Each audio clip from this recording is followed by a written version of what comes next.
ಧೋನಿಯವ್ರ team ಇವತ್ತೇನೋ ಗೆದ್ದದ, ಒಂದಿಷ್ಟು ಮ್ಯಾಲೆ ಹೋಗ್ಯದ, ಟಾಪ್ದಲ್ಲಿ ಬರ್ಬೋದೇನೋ ಅಂತ ಆಸೆ ತಗೋಬೇಕಾಗ್ಯದ. ಇದು 44ನೇ ಪಂದ್ಯ ಇನ್ನು ನಡೀತಾ ಇದ್ದಾವೆ, ಇನ್ನೂ ಭಾಳ ದೂರದವರೆಗೆ ಹೋಗೋದದ. ಆದರೆ ಮುಂಬೈ ಇಂಡಿಯನ್ಸ್ ಇದ್ದಂಥ ಆಸೆ ಇವತ್ತು ಮತ್ತೂ ಹೋಗಿಬಿಡ್ತು. ಒಳ್ಳೊಳ್ಳೆ ಆಟಗಾರರು, ಬೌಲರ್ಗಳು, ಬ್ಯಾಟ್ಸ್ಮನ್ಗಳು, ಒಬ್ಬರು ಇಬ್ಬರು ಅದರಲ್ಲೇ ಅಸಾಧ್ಯವಾದ ಟೀಮ್. ಅದರಲ್ಲೂ ಪಾಂಡ್ಯ ಅತ್ಯಂತ ಮಿಂಚಿನ ಆಟದೊಳಗೆ ಯಾಕೋ ಏನು ಸಲ ಫೇಲ್ ಆಗ್ತಾ ಇದ್ದಾರೆ. ಏನು ಕಾರಣ ಗೊತ್ತಾಗ್ತಾ ಇಲ್ಲ. ಅದೇನೂ ಇರಲಿ, ಈ ನಮ್ಮ ಮುಂಬೈ ಇಂಡಿಯನ್ಸ್ ವಿಶೇಷವಾಗಿ 159 ರನ್ ಕೊಟ್ಟರು, 7 ವಿಕೆಟ್ ಕಳ್ಕೊಂಡು.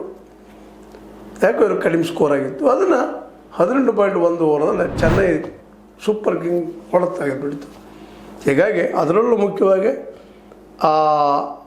ಋತುರಾಜ್ ಅವರು 67 ರನ್ ಹೊಡೆದ್ರೆ, ಅದೇ ಕಾಲಕ್ಕೆ ಈ ಸ್ಯಾಮ್ಸನ್ 11, ಪಟೇಲ್ 24, ಕಾರ್ತಿಕ್ 53 ಹೀಗೆ ಹೊಡೆದ ಮ್ಯಾಚನ್ನು ಗೆದ್ದುಬಿಟ್ರು.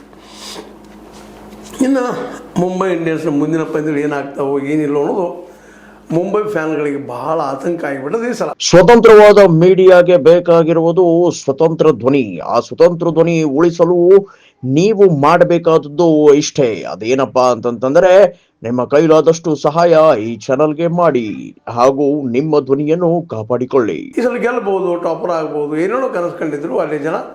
ಮೋಸ್ಟ್ಲಿ ಅದು ಭಾಳ ಕಷ್ಟ, ಅಸಾಧ್ಯ ಅಂತ ಅನಿಸ್ತಾ ಇದೆ. ಆದರೂ ಕ್ರಿಕೆಟ್ನಲ್ಲಿ ಯಾವುದು ಸಾಧ್ಯ ಯಾವುದು ಅಸಾಧ್ಯ ಮಾತಾಡುವಾಗಿಲ್ಲ ಕೊನೆಯ ಕ್ಷಣದವರೆಗೆ. ಇನ್ನು ಇವತ್ತಿನ ಒಂದು ಮ್ಯಾಚ್ಗಳಿಗೆ ತಿರುಗಿದರೆ, ಇವತ್ತು ಆಡುವಂಥ ಮ್ಯಾಚ್ಗಳು ಅದರಲ್ಲೂ ಮುಖ್ಯವಾಗಿ